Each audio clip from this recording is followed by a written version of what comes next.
their lives on the line for this country.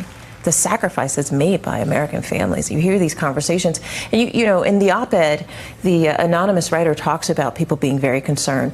When people say, come forward and give us proof that he's unfit, give us proof that he's unhinged, here it is, Donald Trump, raw, showing you just how unhinged and inappropriate he is, talking to junior staffers about something so serious. Wow, that's the voice of our next guest. Her New York Times #1 bestseller, Unhinged, an insider's account of the Trump White House, is out now. The former assistant to the president, director of communications for the Office of Public Liaison in the Trump White House, provides what they are saying an eye-opening look into the corruption and controversy of the current administration. Ladies and gentlemen, they're turning over right now in D.C.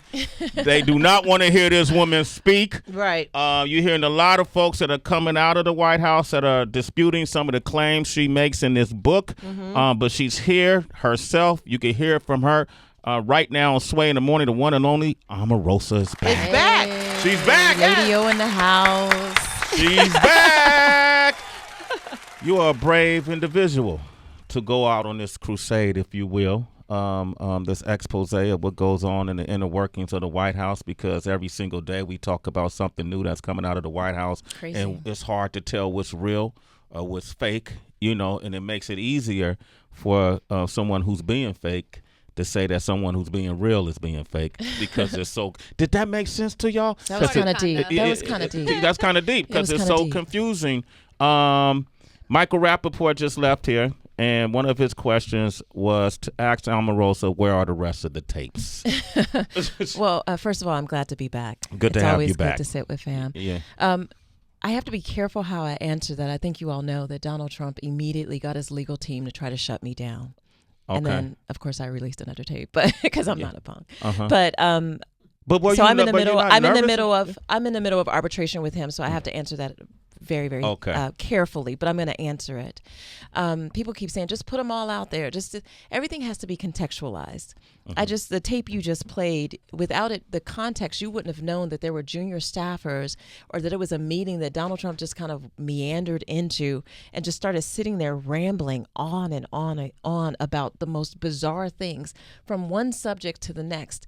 I wanted to really show people what it was like to work with him. We would be in the middle of a very serious meeting. He'd come in there and start talking about Hillary Clinton or something random, or one of his casinos.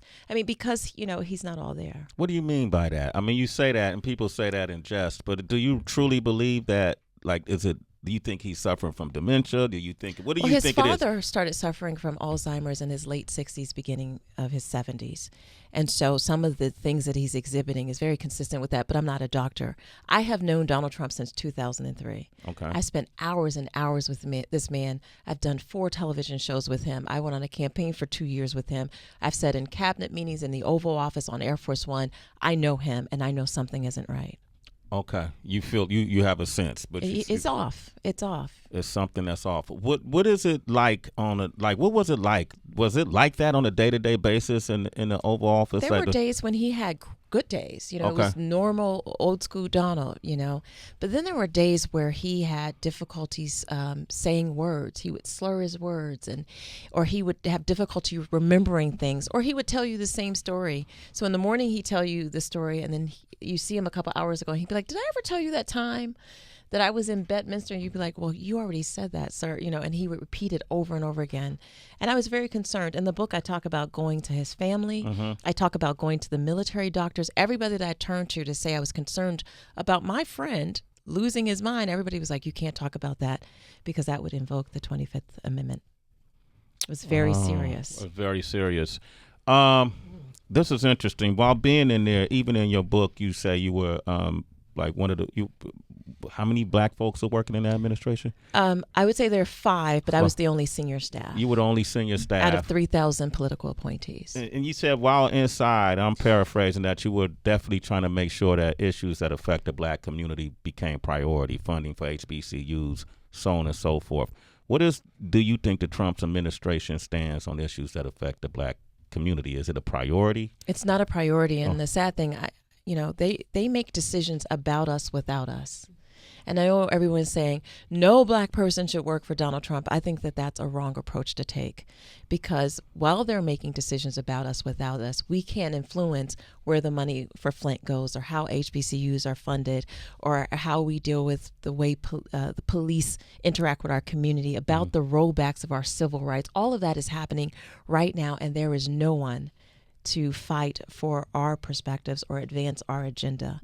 And I think that that is being very harmful towards our community. How did you personally deal with the backlash of even being a part of his administration from the black community? A lot of people felt like she's on the other team now, or that she sold out the community, or what's she up to? You know, how did you feel about that backlash? Yeah, but Sway, you've known me for a long time. I'm a soldier. You know, I've had critics from the first day I showed up on TV. You can't do both things if you worry about what people think about you. Okay. You can't make moves if you're just sitting back worrying about your critics. I don't give my critics that much power or influence in my life. And as long as I know I'm walking in the path that God has outlined for me, then that's the only person I'm accountable to. And it's very easy to sit back and knock people because you're on the sideline, but get in the arena and fight the fight and see what it's like to be under that type of pressure. And then you tell me that you would do the same thing the same way or differently. Okay. Omarosa is here on the new book. It's Unhinged, an insider's account of the Trump White House. Sarah Saunders, how close were you guys? And I'm just curious, when she would come out of a press conference, what was she like? What would she be like? Would she be unhinged? I mean, every day she has to face the press, and and does she crack a joke? Does she crack a joke? I mean, she got to put spin on stuff. The press. She might say something, the president will say something total opposite by an hour later, and then she has to kind of remix what he said and what he meant by what he said when that's not actually what he said. But what kind of person is she? Like, when she would come off the stage, what was she like? When I first met her, we got to know each other on the campaign, and she was cool. I mean, she was a really cool sister. She had children. She was married. We had a lot of things in common, and we bonded. When we went in the White House, once she elevated to be press secretary, something happens. Power is the most addictive drug in the world, and it changes people. And the moment she became press secretary, y'all saw my faces. I was right there with her in the press briefings, and I would be like, because she started to lie so easily. She embraced that position. Donald would lie to her, and she would go and lie to the American people. And it was hard for me. I mean, if you go back and look at my expression in some of those things, I would sit there and be like, and we would walk off. And as a comms director, you're supposed to give feedback. And I would just look at her, and it was effortless for her to lie to the American people. It baffled me to see her transformation. What percentage of news or information coming out of the White House, by the White House, should we believe, in your opinion, based on your account and your experience being in that? Well, let's just take today, for example, or I think he was asked yesterday about how he felt he did with Puerto Rico. Yeah. And the man looked in the camera without blinking and said, "We did an excellent job." And all of us are sitting like, really? And then he followed that up by tweeting and insulting a woman of color, the mayor of San Juan. I mean, we know it's not true. We know that the president blatantly lied to the American people, and he did it without any kind of regards to the effects that would have on the people who are still living in those communities that are devastated. It's very hard for me to give you a percentage, because if I could give a -0, you would do that. I would believe very little that comes out, because a fish rots from the head down, right? And so if he's sitting and lying, then everybody's pretty much lying. His relationship, I mean, many will argue that everything he started to do when he became president was to turn back everything that Obama put in place. True. It's true. Is that a mission? You know what I mean? And is that a specific agenda? Anything that President Obama did, put into place, we're going to tear it down. Yeah, there was a list that Stephen Miller came up. Y'all know who Stephen Miller is? He's one of the policy advisors. Stephen Miller came up with a list of all of the major accomplishments that Barack Obama accomplished during his presidency. And one by one, they dismantled it, from Obamacare to faith-based programming to the things he did in education with funding and all that. One by one, they wanted to dismantle his legacy as if he wasn't even president for 8 years. His legacy, or did they just think the programs weren't working? Right. Well, I think if it was motivated by it being a bad program, if you go back and look at the data and see if it was effective, then fine, do that type of study. But within the first 30 days, he rolled back hundreds and hundreds of regulation. There was no time to do an examination of the effectiveness of these policies. Omarosa is here, man. We're going to open up these phone lines, too. The book is Unhinged, the insider's account of the Trump White House. But you do have more tapes. How many hours? I covered my back. I was with him on the campaign from 2015 into the White House to the fall of 2017. What did it go wrong for you guys? Because we played back one of the tapes you had where it was a phone call that you had with him to make him aware that you were being fired. What did it go wrong, you think, between you and your friend? Well, I mean, on that tape, he said, I didn't know you were getting fired. You're the president of the United States. And he's like, oh, they run a big operation. And you're sitting there going, well, who's running this? It was hard for me because I did thousands of interviews. Y'all saw him. I was standing hard for Donald. I was like, he's the best. You was like Sarah Saunders up there, huh? I was all in. Right. He was going but in. But you know how embarrassing it is to see someone that you believed in. I know I'm not the only one in America that got duped, by a person in their life where you think they're one thing and they're another. But it is embarrassing to see how wrong I got it.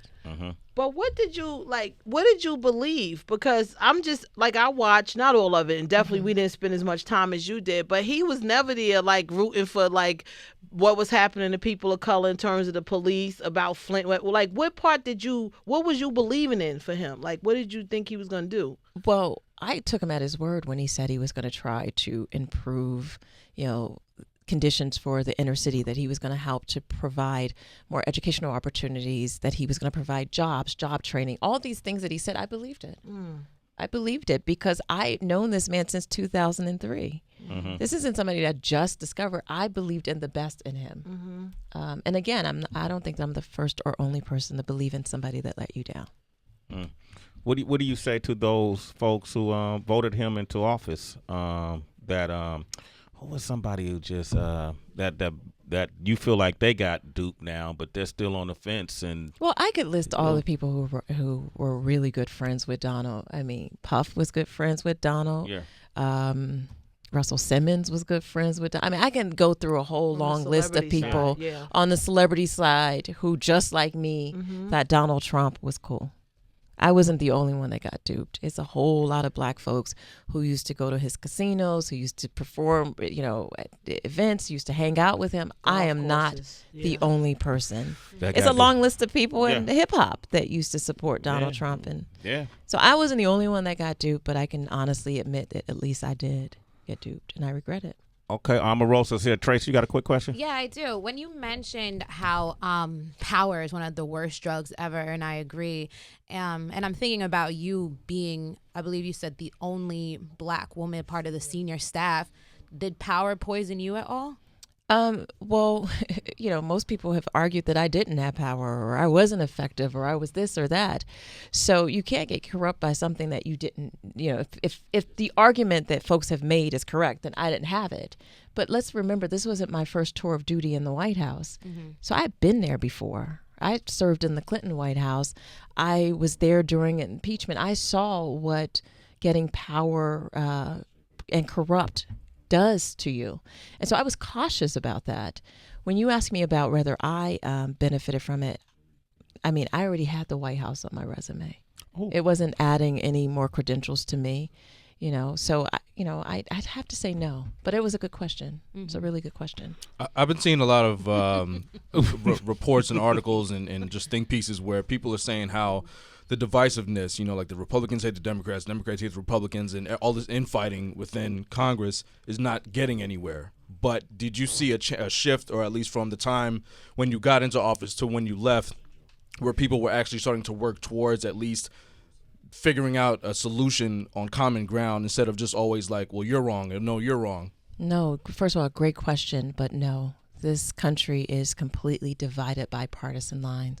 We cannot grow as a country unless we're able to come to the table and have a civilized discussion, even with our differences. But we're more divided than we've ever been before.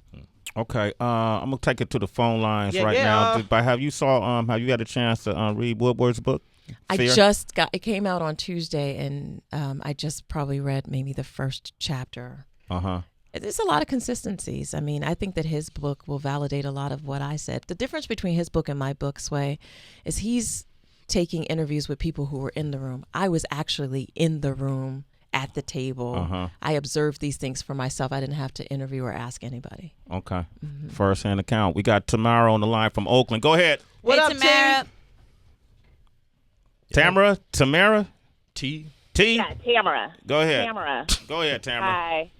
Hi, Omarosa and everybody. Hey. So I work for an elected official in California. You know, I have a Democratic political background, and I can't even imagine working for a Republican. How did you transition? I mean, what was your thought process besides your personal relationship with Donald Trump? But what was your thought process of the ideals of the Democratic Party that you carried when you worked, you know, in the Clinton White House to the Donald Trump White House, which were polar opposites? As a woman in that same situation, I just can't even, like, the ideals don't even match up. What were the specific ideals of the Republican Party that you felt like you had to campaign for Donald Trump for? Tamara, first of all, nice to meet you. Great question. Let's just back it up a little bit. In 2003, the Donald Trump I met was a Democrat.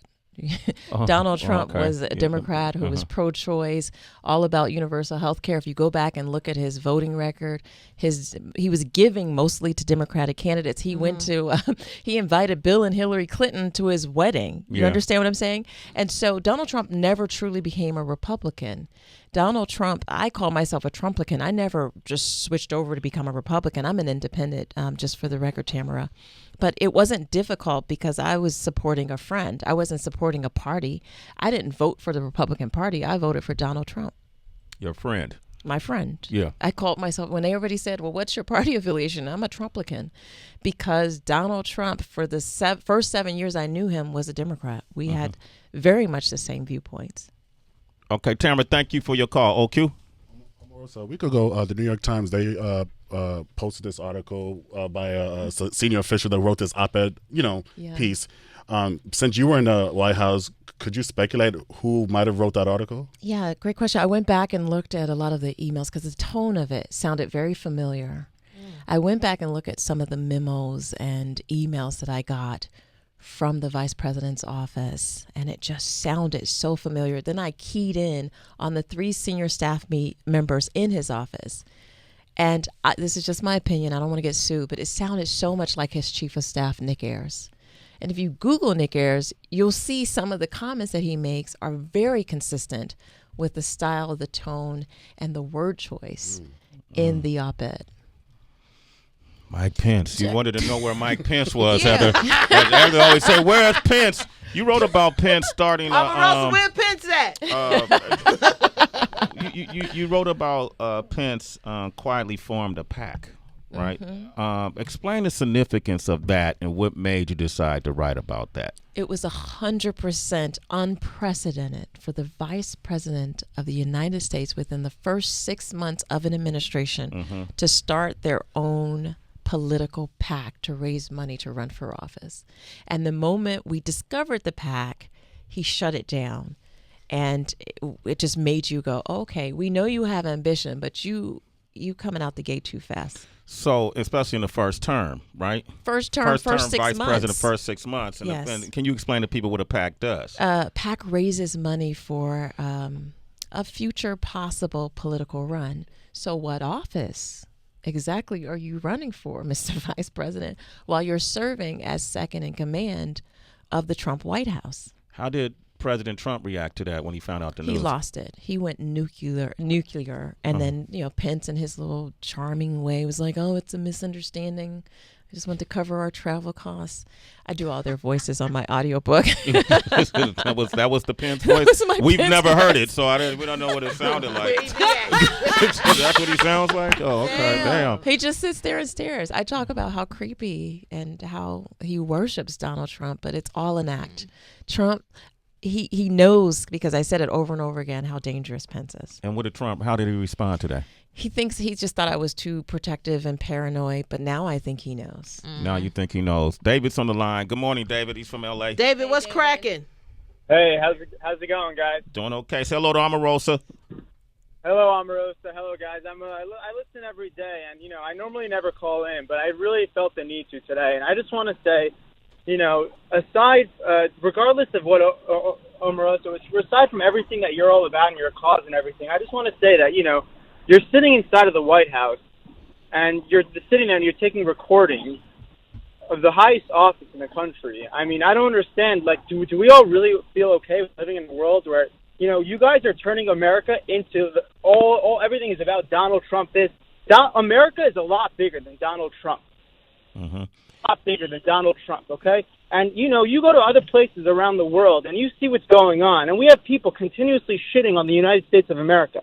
I invite you guys to go try and live elsewhere and see what the world is like. We live in the freest country in the world, and despite our flaws, I would not want to live anywhere else but the United States of America. And the fact that we have people from inside the White House doing things like this is really disgraceful to me. I mean, if you look at the New York Times op-ed, the writer, he had a line in there, and he said, the one line that stood out to me the most was he said that despite everything, Trump's this and Trump's that, he's made America safer and more prosperous. If you live in a country, what would you expect of your administration?